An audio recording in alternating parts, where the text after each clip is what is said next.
좋은 아침입니다. 성령님께서 오늘도 여러분의 심령 가운데 은혜와 평강으로 함께 해주시기를 주님의 이름으로 축복합니다. 우리는 욤키푸르의 시리즈 설교를 마친 후에 이제 마지막 종말에 대한 이야기를 담고 있는 성경의 중요한 두 책을 연구하고 있습니다. 어제는 첫 번째로 스가랴서 36장부터 48장 사이에 기록되어진 말세의 종말의 때에 이스라엘에게 일어날 일들에 대한 것들을 살펴보았습니다. 중요한 내용은 하나님께서 마지막 때 자기 백성들을 이스라엘 땅으로 불러 모으시고 북이스라엘과 남유다로 갈라진 12지파가 갈라진 이 나라를 하나로 완전히 연합하셔서 한 나라와 한 민족을 이루신다는 이야기, 그리고 그들 위에 성령을 부어주신다는 이야기, 그것이 하나의 큰 그림이어서 그 중간에 이스라엘 백성들을 침공하는 이방인 연합군에 대한 이야기를 하면서 거기에 속한 나라들이 러시아 주로 북쪽 나라들, 그 다음에 또 페르시아 민족, 이란, 그 다음에 터키와 또 유럽의 몇몇 연합국들, 그리고 북아프리카의 리비아라든가 혹은 이디오피아 같은 나라들이 연합해서 이스라엘을 침공하고, 또 심지어는 중앙아시아에 있는 몇몇 터키계 말 타는 족속들이 함께 연합해서 이스라엘을 침공하게 되지만은 하나님께서 지진과 또 로켓포와 그리고 핵폭탄을 통해서 이 나라를 멸하시게 한다는 그러한 이야기를 여러분에게 말씀드렸습니다. 사실 이 에스겔서에 기록되어 있는 마지막 때 이스라엘에 관한 이야기는 전쟁에 초점을 이루기보다는 이스라엘이 회복된다는, 민족이 회복되어지고 그리고 땅이 회복되어지는 일에 대한 것이 주로 기록되었습니다. 그래서 에스겔서 47장에서는 하나님께서 말씀하시기를 성전에서 물이 생수가 흘러나와서 동쪽 문을 통해서 남쪽 문으로, 그리고 이것이 기드론 시내를 통해서 동쪽 사해 바다로 흘러가서 사해가 살아나서 거기에 물고기가 많이 살게 되니까 어부까지 생기게 되고 그 물을 쳐서 물고기를 잡을 정도가 되어졌다. 대표적인 것으로 엥게디라는, 지금 바로 사해 바다 바로 중간에 있는 그 엥게디가 어부가 많이 생기는, 어부가 고기를 낚는 곳이 될 것이라는 그런 예언까지도 기록되어져서 이스라엘 땅이 죽었던 땅까지 회복되어진다는 그런 사실들을 기록한 것이 주로 에스겔서의 내용이었습니다. 그런데 오늘 살펴보는 스가랴서 12장과 13장과 14장은 마지막 때 주로 열국들이 침공하게 될 때 이스라엘에 일어날 일들을 기록한다는 점에서 특징이 있습니다. 다시 말해서 욤키푸르의 때에 맞추어서 일어날 일들을 주로 전쟁을 중심으로 해서 언급한 것이 상당히 특징이 있는 이야기라는 것입니다. 그래서 그러면서 여기서 우리가 한번 여러분이 주의 깊게 살펴봐야 될 것은 에스겔서 38장에서도 이스라엘을 공격하는 연합군의 이야기, 에스겔서 39장에서도 이스라엘 점령하는 열국의 이야기를 하면서 같은 나라와 같은 연합군이 침공하는데 마치 두 번 전쟁을 일으키는 것처럼 보여지고, 또 스가랴서에서도 여러분이 자세히 살펴보면 12장 그리고 14장을 살펴보면 12장에서도 연합군이 침공을 하고 14장에서도 침공하는데 이것이 두 개의 별개의 전쟁인지 아니면 하나의 전쟁을 언급한 것인지 그것은 저도 명확하지가 않습니다. 안타깝게도 저에게는 지금까지 성경에 보여지는 여러 가지 이야기로는 이것이 명확하게 드러나지 않기 때문에 에스겔서 38장과 39장의 두 전쟁의 이야기가 같은 전쟁으로 보여집니다. 왜냐하면 같은 곡과 마곡 땅에 곡이 침공하는 걸로 되어 있으니까. 또 스가랴서 12장과 14장도 같은 배경을 이야기하고 있어 똑같은 한 전쟁을 이야기하는 것 같으면서도 이것이 어쩌면 두 전쟁, 똑같은 연합군이 두 번 공격할 가능성도 있다는 것을 배제할 수는 없습니다. 이걸 먼저 염두에 두고 한번 살펴봅시다. 12장 1절부터 5절까지에 보니까 이스라엘에 대한 여호와의 경고다. 마지막 때 이스라엘에 하나님 주시는 경고다. 마지막 경고입니다. 나팔절은 큰 나팔 소리를 울려서 경고의 나팔을 울리고, 그리고 이제 욤키푸르 때 큰 나팔을 불어서 경고는 끝났다 하는 하나님의 메시지입니다. 그러니까 경고다 하는 것을 기억할 필요가 있습니다. 무슨 경고인가? 하나님께서 말씀하시기를 하늘을 펴시고 땅에 틀을 세우시고 사람 안에 심령을 지으시니 전능하신 하나님이 말씀하시기를 보라 내가 예루살렘으로 그 사면 모든 민족에게 취하게 하는 잔이 되게 할 것이라. 예루살렘이 애워싸일 때 유다에까지 이르리라. 그날에는 예루살렘을 모든 민족에게 무거운 돌이 되게 하리니 그것을 드는 모든 자는 크게 상할 것이라. 천하만국이 그것을 치려고 모이리라. 예루살렘을 치기 위해서 모인다. 여호와가 말하노라 그날에 내가 모든 말을 쳐서 놀라게 하며 그 탄자를 쳐서 미치게 하되 유다 족속은 내가 돌보고 모든 민족의 말을 쳐서 눈이 멀게 할 것이다. 다시 말해서 이방의 연합군이 지금 예루살렘을 향하여 진격하고 있는 모습입니다. 그런데 그 예루살렘은 모든 민족에게 무거운 돌이 된다. 아무리 들려고 해도 들 수가 없고 치우려고 해도 치울 수 없는 돌. 바로 하나님이 이 나라를 이 예루살렘 도시를 붙들고 있기 때문이라는 걸 말하고 있습니다. 그러면서 9절에서 예루살렘을 치러 오는 이방 나라들을 그날에 내가 멸하기를 힘쓰리라. 사실 명확하게 바로 번역을 한다면 예루살렘을 치러 오는 이방 나라들 그날에 내가 힘써서 멸할 것이다 이 말이에요. 완전히 진멸시킬 것이다 하는 이야기를 하고 있는 것입니다. 그러니까 12장 서갈에서 12장에서 말하고 있는 하나의 그림을 보세요. 이스라엘이 열국에서 몰려와서 지금 평안하게 살고 있습니다. 1948년 하루 만에 2000여 년 만에 이스라엘은 나라를 이루었습니다. 독립하게 되어졌습니다.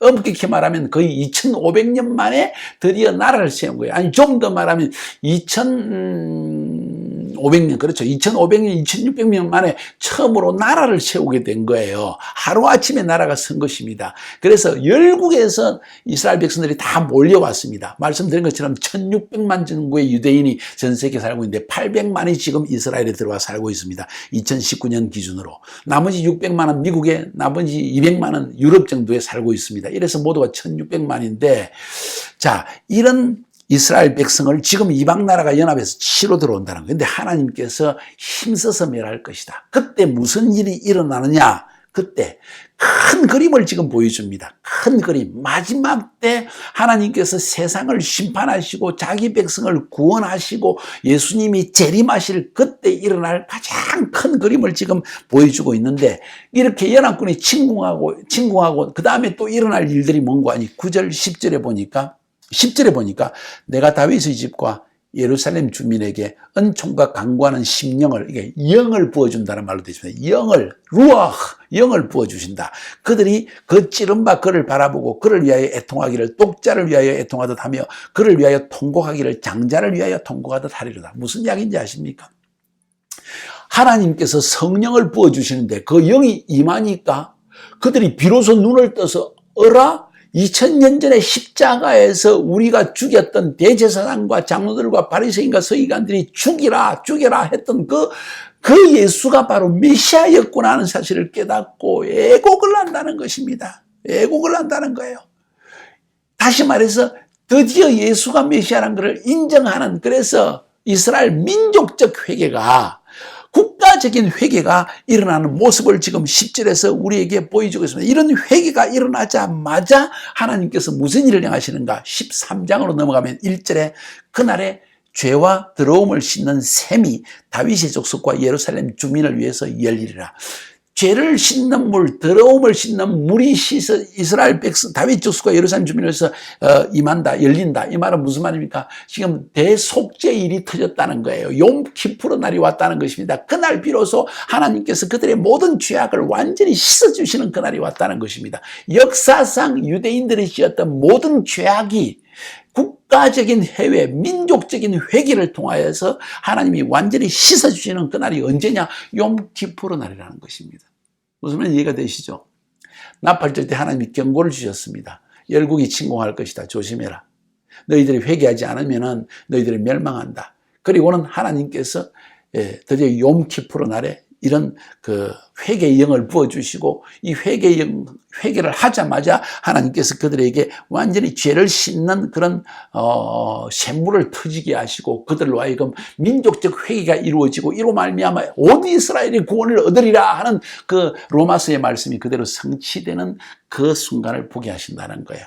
14장으로 넘어갑니다. 그러면서 그때의 전쟁을 좀 더 크로스업하거나 혹은 두 번째 전쟁이 일어나는 모습을 보여줍니다. 여호와의 날을 이르리라. 그날에 내 재물이 약탈되어 네 가운데서 나누이리라. 내가 이방 나라들을 모아 예루살렘과 싸우게 하리니 성읍이 함락되게 할 때 이 성읍은 원문에 보면 하일 바로 그 도시, 그러니까 예루살렘이 함락도 된다는 거예요. 심지어 가옥이 약탈되며 분녀가 욕을 당하며 성읍 백성이 절반이나 사로잡혀 가려니와 남은 백성은 성읍에서 끊어지지 아니라 그때에 이렇게 예루살렘까지 완전히 침공을 당할 때가 되었을 때 비로소, 그러니까 예루살렘까지 멸망당하는 수준. 왜? 하나님 앞에 범죄하고 우상 숭배를 하고 그랬으니까 그때 여호와께서 나가서 이방 나라를 치시되 이왕의 전쟁 날에 싸운 것 같이 하시리라. 무슨 전쟁을 말합니까? 하나님께서 아수르군이 예루살렘을 치러 왔다가 그냥 하루아침에 뭐 몇십만 명이 죽은 그 이야기가 나오지 않습니까? 바로 그 이야기를 지금 하고 있는 거예요. 이해가 되십니까? 히스기야 왕 때 이야기잖아요. 자, 그때 싸운 것처럼 하나님께서 싸울 것이다. 그런데 그날에 무슨 일이 일어나는가? 하나님께서 예루살렘이 거의 절반 함락되어지고 유대인들이 고통을 당하고 뭐 어쩌면 제3성전이 재워졌는데 그 제3성전에서 이스라엘 백성들이 그 성전을 여호와의 성전을 지키니까 그거를 연합군이 공격하고 이런 일들이 일어난지 잘 모르겠습니다. 아무튼 그런 일들이 일어날 때 그때에 그날에 4절에 그의 발이, 누구의 발이? 예수님의 발이, 재림하시는 주님의 발이, 지상으로 재림하시는 그 발이 언제? 욤키푸르 때 예루살렘 앞 동쪽 감람산에 예수님의 발이 떡 서신다. 감람산은 그 한가운데가 동수로 쫙 갈라지니까 동수로 쫙 끝까지 갈라지면 어디가 닿습니까? 사해바다, 지중해 바다가 닿습니다. 성전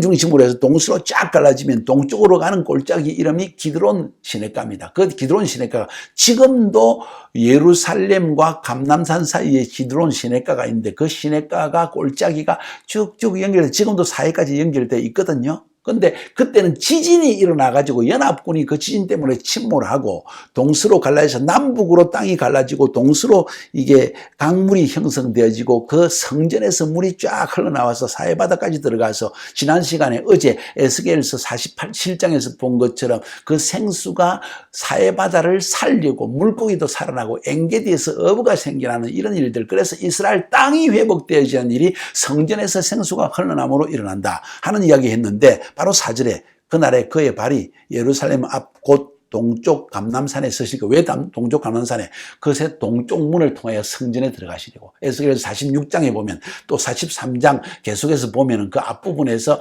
동쪽 문은 닫아 놓아라. 왜? 재림하시는 예수님 왕중왕만 들어가는 장소이기 때문에 그게 동쪽 문입니다. 그 동쪽 문은 닫아 놓아라 했는데 그 동쪽 문으로 주님이 들어가시기 위해서 동쪽 산 감람산에 임하시는 거예요.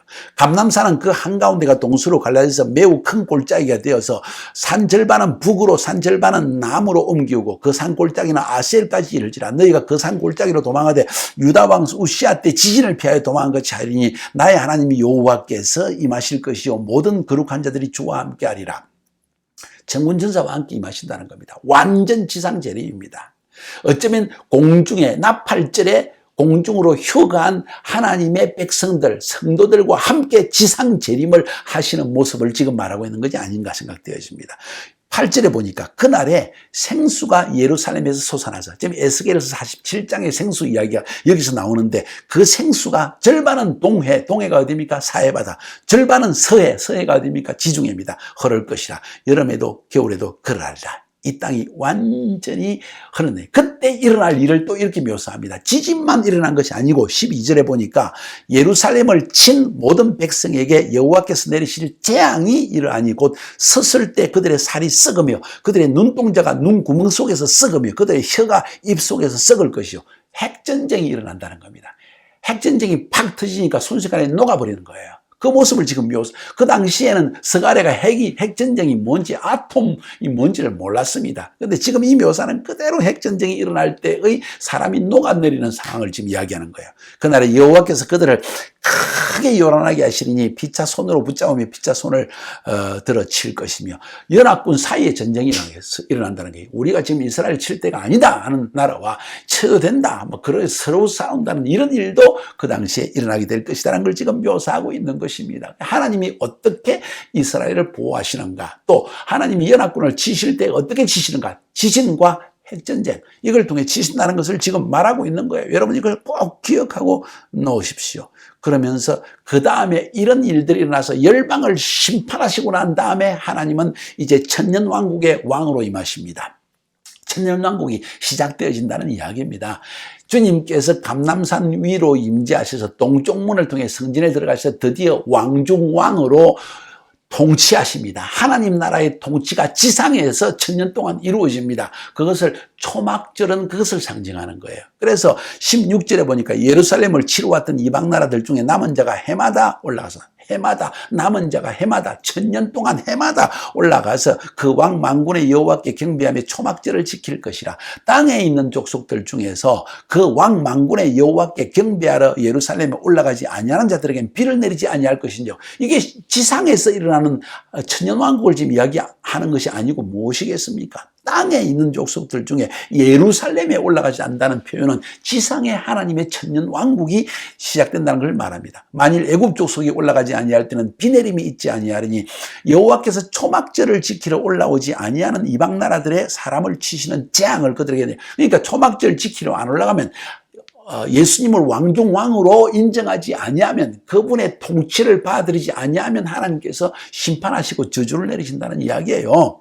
애굽 사람이나 이방 나라 사람이나 초막절을 지키러 올라오지 아니하는 자가 받을 벌이 그러하니라. 그날에는 말방울에까지 여호와께 성결이라 기록될 것이라. 여호와의 전에 있는 모든 소치 제단 앞 주발과 다름이 없을 것이니 거룩하다는 거예요. 여호와의 전에 있는 모든 것이 다 거룩한데, 예루살렘과 유다의 모든 솥이 만군의 여호와의 성물이 될 것인즉 제사 드리는 자가 와서 이 솥을 가져다 그것으로 고기를 삶으리라. 그러니까 너무 재물이 많고 너무 많은 민족이 와서 하나님께 재물을 드리니까 지금 성전에 있는 것뿐만 아니라 예루살렘과 유다에 있는 모든 솥을 지금 성물처럼 막 재물을 쌓아가지고 삶아서 여호와께 제사를 드리는 그 모습을 보이는 거예요. 그날에는 만군의 여호와의 전에 가나안 사람이 다시 있지 아니하리라. 이 무슨 말입니까? 이방 사람을 의미합니다. 여기서 이방 사람은 있지 않겠다. 여호와를 섬기는 사람, 모든 총회에 속한 사람은, 이방 사람도 하나님의 백성이야. 하나님 사람만 있을 것이다. 여기서 가나안 사람이 다시 있지 않는다는 것은 여호와를 인정하지 않는 사람은 절대로 들어오지 못할 것이다. 이런 이야기라는 것입니다. 사랑하는 여러분, 오늘 이 본문에서 말하고 있는 가장 중요한 내용이 무엇입니까? 마지막 때 일어날 일을 우리에게 묘사하고 있습니다. 무엇이 일어난다고 했습니까?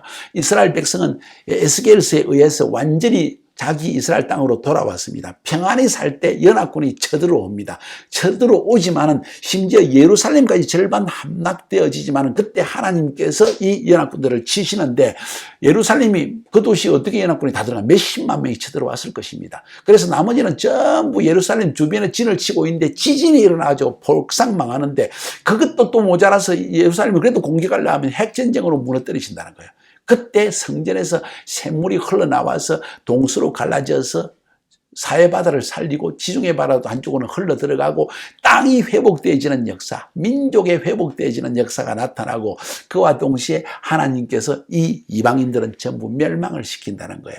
그때 어떻게 해서, 언제, 그 카운트다운이 언제냐? 주님이 재림하셔서 감람산에 발이 서게 될 때, 그분은 동쪽 문을 통해서 성전으로 들어가시고 왕중왕으로 임하시고, 이제는 초막절의 행사가, 천년왕국을 상징하는 초막절 행사가 이루어지고 열국이 와서 여호와를 인정하는 그런 때가 온다는 것을 성경은 기록하고 있다는 거예요. 그날이 지금 눈앞에 가까웠습니다. 바로 그 전쟁이 눈앞에 가까웠습니다. 그 전쟁이 시작되면 눈을 부릅뜨십시오. 그리고 하나님께서 하신 일을 이제는 한번 바라보면서 여호와를 인정하며 경배하며, 주님 감사합니다, 이제야 주님 재림하시는군요, 주님의 통치를 받기를 소원합니다, 주님을 왕으로 인정합니다. 그러한 여러분이 되기를 주님의 이름으로 축복합니다.